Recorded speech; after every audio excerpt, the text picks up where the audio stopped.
Are you ready for the tankiest sorcerer build? Not even an army tank can destroy me.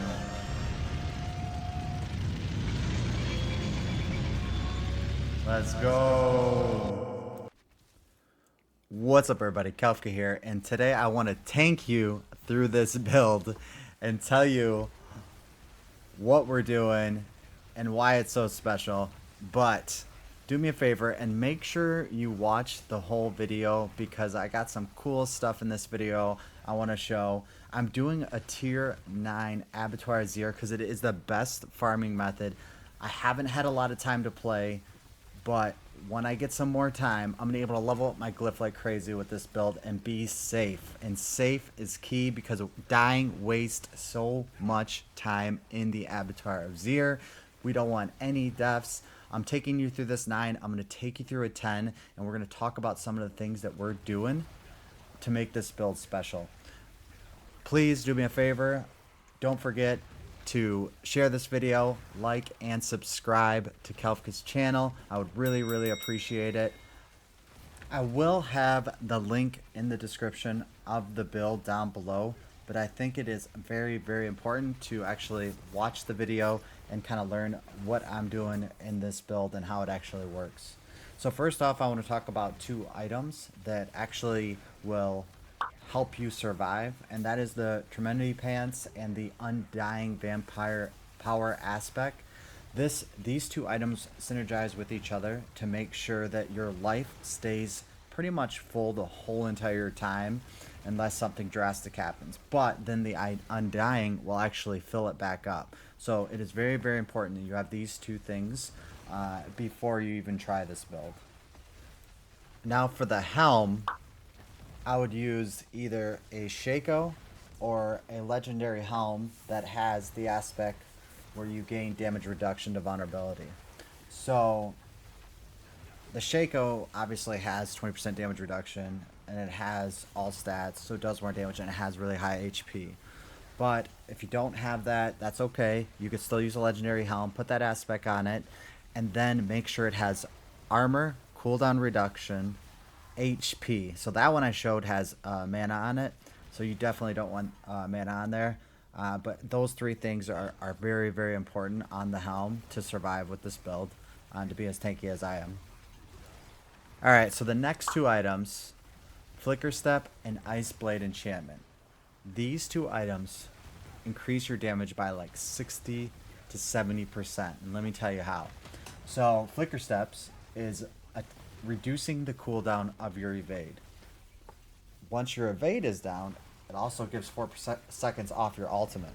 So you're continue using evade, you're continue using your ultimate, and when you have your ultimate, you're actually casting lots of lightning spheres. So you're going to see tons of lightning spheres always flying out, and that's increasing damage through conjugation mastery. And then Ice Blade Enchantment, one is cool, it's off the bar, you don't have to click it, but having such low cooldowns on your actual ultimate allows more ice blades to spawn. So you could always see usually around 2 ice blades, 2 to 3 lightning spears. But then also with the Tal Rash's ring, you're getting that extra 15% damage because you're using the ice blades and it's doing frozen damage. Comment below if you're gonna try this build out. Let me know what you think. Tell me how it's working for you. Are you able to farm your Tears of Blood much higher than me probably, because like I said, I have not had time to farm this thing yet. But I will. I promise I will. I'll make some more content. If you like the content, please like and subscribe to the channel. Appreciate you guys watching. We are going through this a little bit more here. We're just going to talk through it.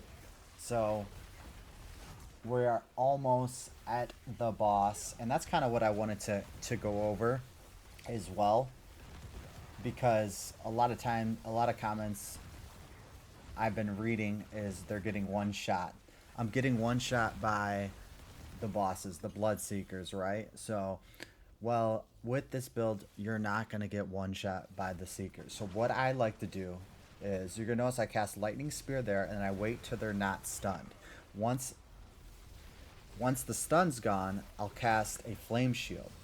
Once the flame shield's gone, I will move out a little bit, and then I'll cast the lightning spear again to stun him. And once I see that the stun's gone, I will cast the flame shield again, and I'll try to go in and out like that, right? Because that keeps him stunned or me invulnerable, and that gives me the easiest time of actually killing him. So another cool thing you could do with this build is, you're able to go a little bit less tanky if you want. Like you could take a couple points out of something here and there, like glass cannon, and put points into glass cannon so so you could do more damage. So there's way easier ways to make you less tanky, more damage, than more damage, less tanky, if that makes sense. So that's that. We completed it. Tier 9, easy, 9100 glyph experience. I got a unique on that one too. So I wanted to also show you guys a tier 10. And the reason why I wanted to display a tier 10 is because that is actually where it gets a lot harder, right? So they increased, or they kept everything the same in the ABATTOIR ZIR from 10 to 25 and made 9 and under easy. So this is for farming. So I will have to do some experimenting to progress. I do complete this tier 10. It does take a little bit longer than expected. I also took off the damage so you guys could see how slow the life of them are going down. At one point, I actually took out points of something and put it into glass cannon so I could do more damage. But, there's just going to be some adjustments. And obviously, when you level up your Tears of Blood glyph, you're going to do more damage, so it's going to be a lot easier to do this. But my Tears of Blood glyph is only, I think, 8 right here, so it's not very high. So what I'm going to do is, I got a music track from a friend. So his name's Michael, and he actually made this track for the channel, and I'm gonna play a couple tracks from his channel. I'll link his music channel in the description. So just kind of listen, watch, hang out for a little bit longer, and tell me what you think in the comments of the music. I think it's great. I think it's fantastic, and he made this himself, so I'm excited to play that for you guys. So check it out.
That was fantastic. Mike is super talented, and I love it. So we are making it to the end of this tier 10 with our monster tanky sorcerer build. And these guys take a little bit longer to go down. But like I said, there's so many more adjustments you can make when you have this kind of build. You could add damage so easy. So, not real, little bit of danger there, not too much danger. We got so many cooldowns, our barrier just pops right back up. So it's not terrible. But I really appreciate you guys making it this far in the video if you did. And do me a favor, if you can, just like and subscribe, share it to a friend, comment below what you think. But that is it for the video. Cleared the tier 10 super tanky build. That's how we do it. Thank you for watching. I really appreciate it.